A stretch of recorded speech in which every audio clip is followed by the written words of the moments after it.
వరంగల్ లోక్సభ నియోజకవర్గ అభ్యర్థి కోసం బారాస అన్వేషణ కొనసాగిస్తోంది. కాంగ్రెస్ బీజేపీలకు దీటుగా నిలబడే బలమైన అభ్యర్థి కావాలంటూ అధిష్టానం ఆశావాహుల జాబితాను వడపోస్తోంది. బీఆర్ఎస్ అభ్యర్థిగా తొలుత కడియం కావ్య పేరును అధిష్టానం ఖరారు చేసినా అనూహ్యంగా ఆమె బీఆర్ఎస్ కు రాజీనామా చేసి కాంగ్రెస్ అభ్యర్థిగా బరిలో దిగడంతో గులాబీ శ్రేణులు ఆగ్రహంతో ఉన్నారు. అధిష్టానం సైతం ఈ పరిణామంపై సీరియస్ గా ఉంది. దీంతో వరంగల్ ఓటర్లలో గట్టి పట్టున్న నేతలను బరిలో దించాలని గులాబీ పార్టీ యోచిస్తోంది. ఇప్పటికే ఉమ్మడి వరంగల్ జిల్లాకు చెందిన మాజీ మంత్రులు, మాజీ ఎమ్మెల్యేల అభిప్రాయాలను కేటీఆర్, హరీష్ రావు సేకరించారు. వీరి నుంచి వచ్చిన అభిప్రాయాల ప్రకారం ఓ నివేదిక తయారు చేసి పార్టీ అధినేత కేసీఆర్ కు అందజేసినట్లుగా విశ్వసనీయ వర్గాలు చెబుతున్నాయి. దీంతో 1-2 రోజుల్లో ఎంపీ అభ్యర్థిని కేసీఆర్ ప్రకటించే అవకాశం ఉన్నట్టు సమాచారం. వరంగల్ ఎంపీ అభ్యర్థి దాదాపు ఫైనల్ అయ్యారు. వరంగల్ పార్లమెంటుకు ఆ పార్టీ అభ్యర్థిగా డాక్టర్ సుధీర్ కుమార్ పేరు ఖరారు అయిందని సమాచారం.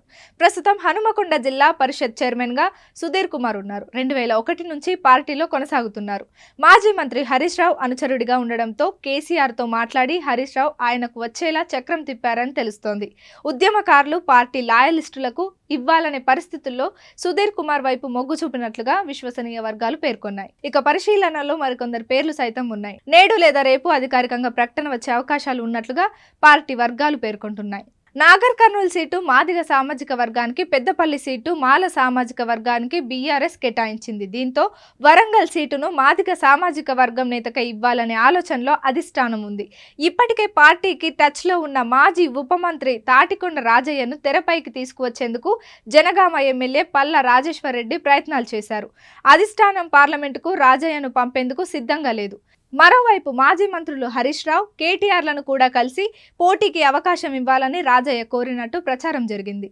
అయితే పార్టీ అధినేత కేసీఆర్ మాత్రం రాజయ్య విషయంలో వేచి చూద్దామంటూ దాటవేస్తూ వచ్చారు. దీంతో ప్రత్యామ్నాయంగా హనుమకొండ జడ్పీ చైర్మన్ సుధీర్ కుమార్, జనగామకు చెందిన ప్రముఖ వైద్యుడు సుగుణాకర్ రాజు, కేయూ ఉద్యోగి పుల్లా శ్రీను, బోడాడిన్న తదితర పేర్లను అధిష్టానం పరిశీలించింది. చివరకు సుధీర్ కు కన్ఫర్మ్ చేసినట్లుగా తర్వాత విశ్వసనీయ వర్గాలు పేర్కొన్నాయి.